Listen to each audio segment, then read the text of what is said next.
Bonjour et bienvenue au Forum du patrimoine. Nous sommes au Carrousel du Louvre à Paris où se tient le Salon international du patrimoine culturel. Pour la troisième année consécutive, le Forum du patrimoine est organisé par le magazine Atrium et Atelier d'art de France avec le soutien de la Fondation France Bois Forêt pour notre patrimoine. Trois invités sont réunis sur le plateau cet après-midi pour venir évoquer les métiers d'art et leurs liens avec les territoires. Donc, tout d'abord, je présente mes invités. À ma gauche, Monsieur Jean-Pierre Le Bureau. Bonjour. Bonjour. Vous êtes ornemaniste, meilleur ouvrier de France. Votre entreprise a reçu le label de EPV, Entreprise du patrimoine vivant. Vous êtes membre de la commission patrimoine chez Atelier d'art de France et également président de la commission des métiers d'art à la Chambre de métiers Île-de-France. C'est exact. À vos côtés, Madame Charlotte du Vivier-Lebrun. Bonjour. Bonjour. Vous êtes directrice du musée de la Toile de Jouy. C'est exact. Et enfin, Monsieur Frédéric Vidoni. Bonjour. Bonjour. Vous êtes automatier et cinéticien. C'est cela même. Alors, pour commencer, peut-être on peut s'interroger, chacun dans vos domaines respectifs, quel est le lien entre le métier d'art et le territoire ? Le lien, c'est souvent ça passe par les élus, les actions des chambres des métiers, par le syndicat Atelier de France. Parlez bien proche du micro. Par le biais, par exemple, pour ce qui est d'Atelier de France, aussi du site Empreinte, un site de marketplace, par des boutiques éphémères, des boutiques où peuvent exposer les artisans d'art pour pouvoir s'assurer une certaine visibilité à travers les territoires, souvent à l'initiative d'élus locaux, par exemple. Et voilà. Et est-ce que votre savoir-faire a un lien vraiment avec l'endroit où vous êtes installé ? Alors, en ce qui me concerne, parce que évidemment tout dépend des métiers, moi en ce qui me concerne, mon métier est lié à l'architecture haussmannienne, donc typiquement parisienne, voire dans les grandes villes. Donc tous les immeubles haussmanniens ont des ornements de toiture, puisque c'est mon métier, fabriquer des œils de bœuf, des lucarnes, des épis de fêtage, etc. Donc c'est lié au patrimoine, mais non seulement les châteaux, mais aussi donc toute l'architecture haussmannienne des centres-villes, notamment Paris, évidemment. Est-ce que c'est le cas également pour vous dans vos métiers ? Oui, nous, à Jouy-en-Josas, la toile de Jouy, le lien avec le territoire, il est historique, évidemment. La toile de Jouy a été produite à Jouy-en-Josas pendant plus de 80 ans. C'était lié à la configuration de Jouy. On avait besoin d'eau et la Bièvre était à proximité. Et puis aussi, Jouy était proche de Versailles, donc avec un marché potentiel, ce qui est souvent le cas. Et puis notre lien aujourd'hui avec le territoire, c'est que le musée de la Toile de Jouy est un musée municipal, donc qui est un service de la ville et qui est là pour faire connaître et défendre un savoir-faire. En ce qui me concerne, je dirais plus un lien indirect, parce que je suis lié à la région par l'horlogerie, avec la vallée de l'Arve qui a une très très ancienne histoire sur le développement horloger. En parallèle avec le Jura, en fait, on a tout l'arc jurassien et puis alpin qui était dédié à l'horlogerie.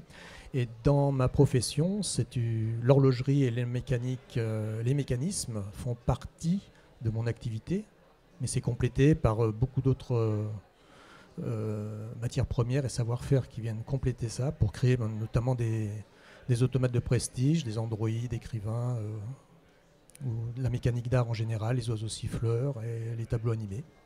D'accord. Et dans votre activité, quel est le lien avec le territoire ? J'entends peut-être, est-ce que les communes donc, vous accompagnent pour développer votre activité ? Est-ce qu'il y a des liens avec des associations ? Est-ce que vous pouvez faire des présentations auprès des habitants du territoire pour valoriser votre savoir-faire ?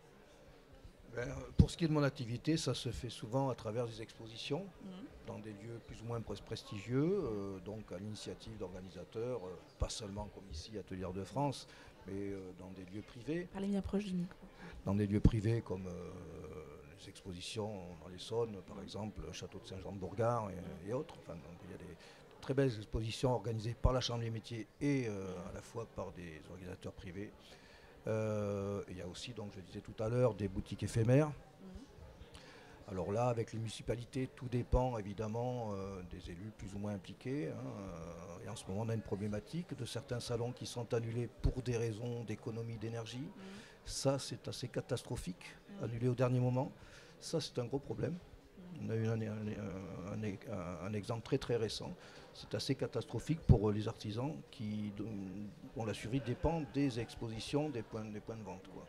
Et ça, c'est un gros problème auquel on est confronté, je crois, et pas seulement sur mon territoire, un petit peu partout. Le soutien des pouvoirs publics est essentiel.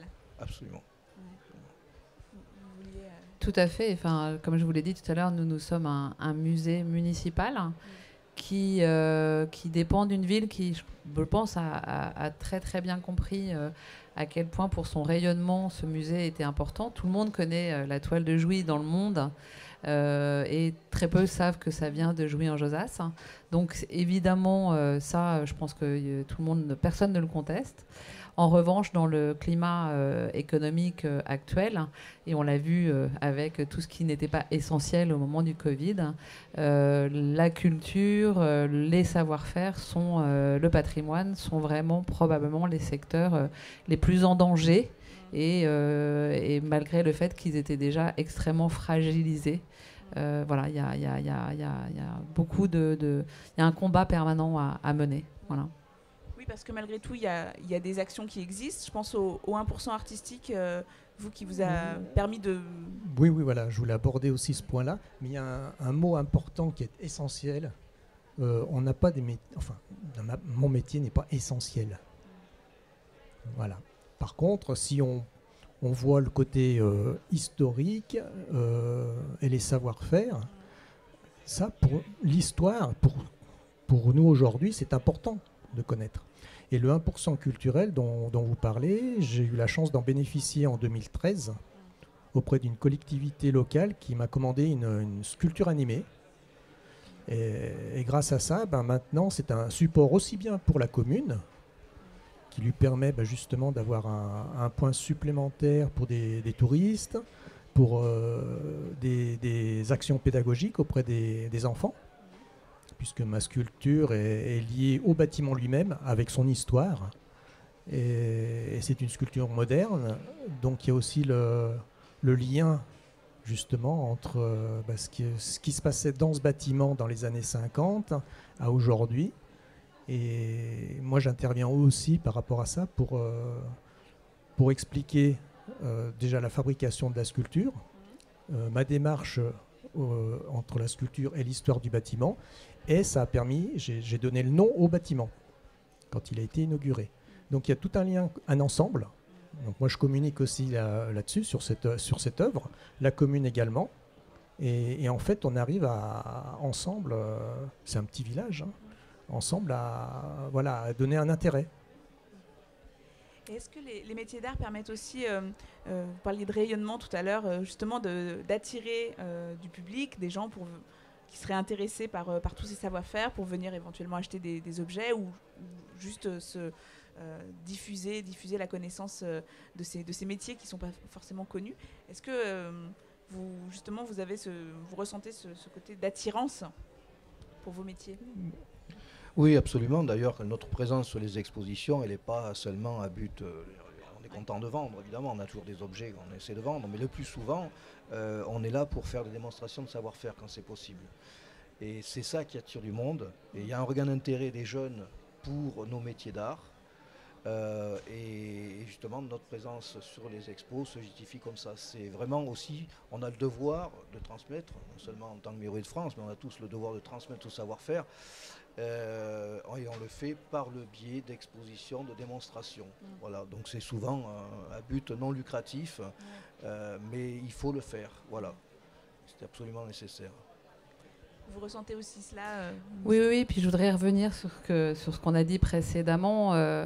Il ne faut absolument pas laisser penser que les métiers d'art ne sont pas essentiels. Je travaille pour un musée un musée qui prouve que tout le rayonnement économique de la France repose sur ses savoir-faire depuis des siècles, que c'est aujourd'hui pour ça qu'on est reconnu, et c'est aujourd'hui grâce à ça que des entreprises de luxe peuvent aller à l'étranger valoriser leur savoir-faire justement et la qualité d'exigence de leur production. Donc oui, nous, musée, où j'imagine, comme on vient de l'entendre, les artisans qui défendent ces savoir-faire ont représentent une forte attraction pour les territoires, parce que la plupart du temps, on ne répond pas qu'à des visiteurs qui viennent et qui font 150 mètres. Aujourd'hui, nous, on a beaucoup plus, je dirais que le public local, c'est 10-20% du musée. Le reste, c'est des Japonais, c'est des étrangers, voilà. Et on vient répondre à des gens, par exemple, qui ont une appétence pour le textile et qui ont envie d'apprendre, de se former, de comprendre. Donc, effectivement, on est un lieu de rayonnement, un musée évidemment, mais un atelier tout aussi. Voilà. Et est-ce que vous vous sentez suffisamment visible, justement, pour pouvoir partager tous ces savoir-faire ? Ah ben justement, c'est ça souvent le problème, c'est là que le bas blesse. On manque de visibilité. C'est évident que les entreprises quasiment individuelles, on est à la fois une vraie force économique, ça vous avez raison de le souligner. On est une force économique, on a des savoir-faire que le monde entier nous envie, et le salon du patrimoine en est la preuve. Voilà. Et parce qu'aussi on a un patrimoine architectural entre autres, et on a un ensemble de savoir-faire qui rayonne dans le monde entier. Mais nous, artisans, c'est individuel, il est difficile de faire rayonner, alors que ça se fait par des grands groupes, effectivement, qui utilisent nos savoir-faire, justement. Mais voilà, on aurait besoin de davantage de visibilité, on aurait besoin aussi de pouvoir exporter davantage. Alors je sais que la Chambre des métiers, les chambres de commerce et d'industrie s'impliquent, mais il faut absolument qu'on passe à la vitesse supérieure. Parce que les jeunes, si on veut les intéresser aussi à nos métiers, et ils s'intéressent à nos métiers, il faut qu'ils puissent s'ouvrir sur le monde. On est trop souvent encore ringardisés, alors qu'on a une vraie force économique, quand même, l'artisanat, c'est un lieu commun de le dire. Exactement, donc on a une vraie force économique, on a des savoir-faire qui font l'admiration du monde entier. Donc si avec ça on n'y arrive pas, il y a quelque chose. Donc il faut au niveau des formations, au niveau de la transmission des savoir-faire et du rayonnement de nos savoir-faire en France et à l'étranger. Il y a des chantiers. Oui, parce que c'est souvent des très petites structures. Moi je suis tout seul dans mon atelier. Et c'est vrai que les manifestations, je suis davantage tourné vers le national grâce au GEMA notamment, où là je participe depuis la première session. Et ça amène une lisibilité, une communication qui est très très intéressante. Les GEMA, donc les journées européennes des métiers d'art. Des métiers d'art, voilà, exactement, oui, en début avril en général. Et moi j'ai toujours eu énormément de monde, et il suffit que je fasse une communication supplémentaire personnelle à ce moment-là, et j'ai en 2 jours 300 personnes de tout âge. Et là j'en profite justement pour montrer les matières, les matériaux naturels que j'utilise beaucoup, un petit peu de démonstration. Et les produits finis, donc des automates de prestige, des mécanismes qui sont en cours de restauration aussi, parce que je suis dans les 2 créneaux, création et restauration. Et les gens sont fascinés, parce qu'on utilise le Corozo, personne ne connaît, le Galalite, certaines personnes connaissent, les cols naturels, colle de peau de lapin, colle de nerf, voilà, c'est la peau de baudruche aussi. C'est tous des produits naturels, et les gens ne perçoivent plus en fait. Ils connaissent les matières plastiques, mais bon, voilà, ça permet aussi d'échanger sur tout ça, et ils ont un autre regard ensuite sur le travail qui est à fournir pour sortir une pièce d'un atelier. Et voilà, on arrive à mieux valoriser, et ils ont vraiment un autre regard après. Et alors, comme les GEMA, est-ce qu'il y a d'autres rendez-vous, réseaux peut-être sur lesquels vous pouvez vous appuyer pour justement faire vivre les savoir-faire, faire vivre les territoires ? On parlait de la disparition récente. Moi, j'ai participé à un salon international en Suisse, spécifique aux automates. Mais le dernier, c'était en 1996, si je ne me trompe pas. Voilà. Et depuis, du point de vue national ou européen, sur mon métier, vraiment, il n'y a vraiment rien de spécifique, quoi. Alors, et sur la transmission, sur la formation, est-ce que vous accueillez des apprentis. Alors pour vous, bon, peut-être qu'il y a quelque chose sur la formation aussi au musée, vous allez pouvoir nous dire des liens à tisser. Sur la formation, non, pas réellement. Enfin, plutôt pour des pratiques amateurs. On essaye d'expliquer aux enfants ou aux adultes. Alors si, en fait, nous, on accueille pour les adultes une fois par trimestre un atelier où on propose à un artisan d'art de venir montrer et faire partager sa technique. Donc ça peut être un spécialiste du papier, de la broderie, de la sérigraphie. Enfin voilà, on essaye de faire quand même des choses qui sont un petit peu en lien avec ce qu'on propose. Et puis, non, pas véritablement la formation, mais par contre, on ouvre nos salles d'exposition aux métiers d'art très régulièrement. Tous les ans, on accueille le prix régional Atelier d'art. Tous les 2 ans, une exposition de textiles contemporains, donc avec que de la création contemporaine et souvent des gens qui maîtrisent un très grand savoir-faire. Voilà, et on est des écoles aussi. On accueille des écoles de création textile qui viennent régulièrement montrer leur création. Donc, non, pas la formation, c'est plus compliqué pour nous, mais la création contemporaine, oui, bien sûr. Et avec les écoles, c'est très très important parce que là, on a affaire à de plus jeunes âges. Et c'est là où ça peut commencer, en fait, une démarche de réflexion et ensuite la curiosité et puis l'envie. Oui, donner envie. Tout à fait. Mais il y a une chose aussi qu'il faut préciser, c'est que la formation, c'est-à-dire j'ai formé des apprentis, j'accueille des jeunes de l'école Boulle, ça je le fais volontiers, mais la transmission pour des entreprises comme nous, c'est extrêmement coûteux parce qu'il n'y a pas de filière de formation pour nos métiers, qui sont des métiers niches, mais que ce soit le vôtre ou le mien, il y a des centaines de métiers niches comme ça dans tout ce qui est restauration du patrimoine. Et donc, il n'y a pas d'école de formation adaptée, ou très peu. Des filières comme l'école Boulle, il y en a très très peu. Et ça pose un gros problème. Ça veut dire que quand on prend un jeune en formation, on part d'une page blanche. La formation qu'il reçoit dans les lycées techniques n'est pas du tout adaptée. Et donc, c'est très compliqué, très coûteux de transmettre. C'est un frein, ça. Oui, effectivement, ça c'est une inquiétude pour l'avenir de pouvoir continuer à transmettre.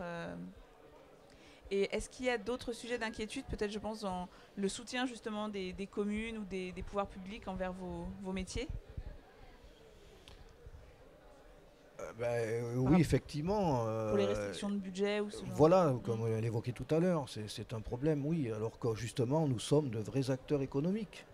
Évidemment, comme on le disait tout à l'heure, on est des toutes petites entreprises, c'est des TPE. Mais quand même, on délivre de vraies formations, on forme des apprentis, on transmet nos savoir-faire, on est une force économique qui pourrait développer davantage, parce qu'il faut quand même rappeler des fois que la première source de revenus en France, c'est le tourisme, et qui est lié au patrimoine principalement, et donc à nos métiers, indirectement. Donc on n'est pas du tout, on ne mérite pas d'être marginalisé comme on peut l'être. Oui, bien sûr. Est-ce que vous voulez ajouter quelque chose à ce sujet, ou est-ce que vous avez envie d'ajouter quelque chose à cette conversation ? Moi, je veux bien ajouter quelque chose parce qu'on en a justement parlé tout à l'heure avant de se réunir sur le plateau. Et pour finir, oui, effectivement, la formation, elle est essentielle et la formation, elle commence dès le plus jeune âge. Et je pense que la situation est telle en France, justement par manque de formation aux métiers d'art, qu'on n'enseigne plus vraiment les métiers d'art à l'école. On n'est plus très confronté à la matière, à la difficulté de la matière, à la patience que demande la matière.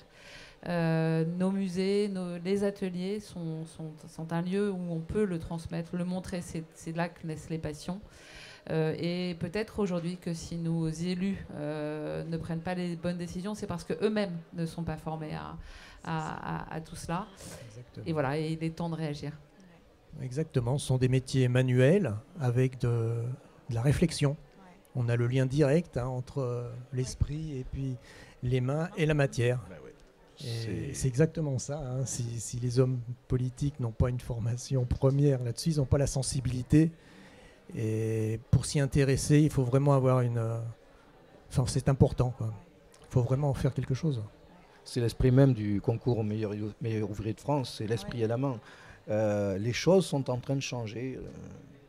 Petit à petit, il faut qu'on arrête de dissocier les métiers intellectuels, les métiers manuels. Dans mon métier comme dans le vôtre, moi ça commence par la géométrie descriptive. C'est un ensemble, voilà, exactement. La main, c'est quand même l'esprit qui la commande. Et il faut une certaine culture générale pour être capable de comprendre les souhaits d'un architecte. Il faut être capable de concevoir. On est une petite entreprise comme nous, on a à la fois le bureau d'études et l'atelier en même temps. Il y a beaucoup de réflexion. Il n'y a pas de séparation à faire de toute façon.